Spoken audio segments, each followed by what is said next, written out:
Now going over to the business blunder of the day, you have Hertz still feeling the hurts about their EVs. Pun obviously intended.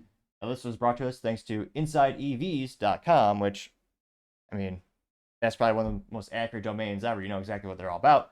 And they, interestingly enough, I'm trying to pull up the specific author to give them a shout out here. And yet, let's see here. I'm not seeing it. Oh, here we go. Patrick George. So Patrick George says, quote, Hertz to sell off even more EVs as depreciation losses mount. So they're saying, oh yeah, but you can buy this now. Keep in mind, it's not going to last long. And yeah, that battery's going to cost more than, well, I was about to say a house. A house in Detroit. Not saying much, but still pretty penny. Now, Patrick says, quote, the whole plan, it must be said, had the best of intentions. Famous quote. It says, America rental giant Hertz saw the way the car market was moving, decided to invest in building the largest EV fleet rental in North America in 2021.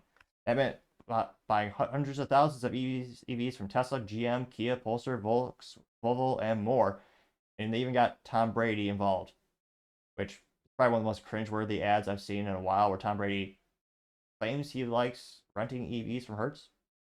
Spoiler alert, someone like Tom Brady, I can't conceivably think of a situation where that would be a part of his life, be renting a car from Hertz. I can't see that happening. Nevertheless, I'm sure a lot of people love sports balls. They'll worship him and they'll say, "I'm gonna go rent a car just because Tom Brady's in a commercial. He's a smart guy. He did a commercial for FTX." Oh wait, yeah, that was another business blunder. Patrick continues to say, "quote Unfortunately, a complicated confluence of events, including rapid-fire EV prices in 2023, led to a massive depreciation and high repair cost." Unquote. Yet another reason I don't like EVs. You basically have one person that can repair it, the original manufacturer. You can't have mom and pop or your independent mechanic work on your vehicle. Like a smartphone, you're pretty much locked in. And even more detrimental with EVs, like Tesla, they've become notorious for actually kneecapping features and disabling things if you actually do attempt to have a third party try to fix it. Now, they also note that Hertz, quote, Hertz has endured massive losses, saw its CEO step down recently in the past couple of months, as they continue to offload the sales of their EVs. Looks like they're going to try to sell 10,000 units, aiming for a goal of 30,000 EVs sold in 2024, and also admitted how much has been stung by depreciation. The company incurred a $195 million charge to depreciation of the vehicles to write down. Ouch. Hertz officials said it added that depreciation costs were up to $339 per vehicle now, and that of the $339 per unit increase, 119 was related to the EVs held for sale. So they're not doing too great. And again, consumers are starting to push back. I mean, one of the biggest growing categories in terms of vehicles in the United States these days is hybrids. Like, granted, you're still stuck with a dead battery after a couple of years, you have to replace for thousands of dollars.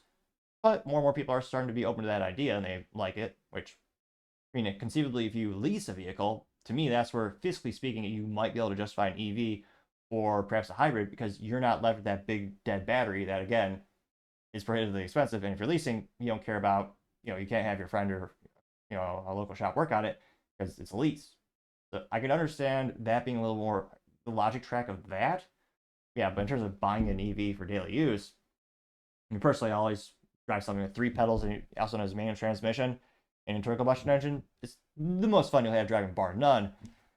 But nevertheless, having Hertz continue to sell more vehicles, losing more and more money on that big business blunder initiative, that certainly is the business blunder of the day.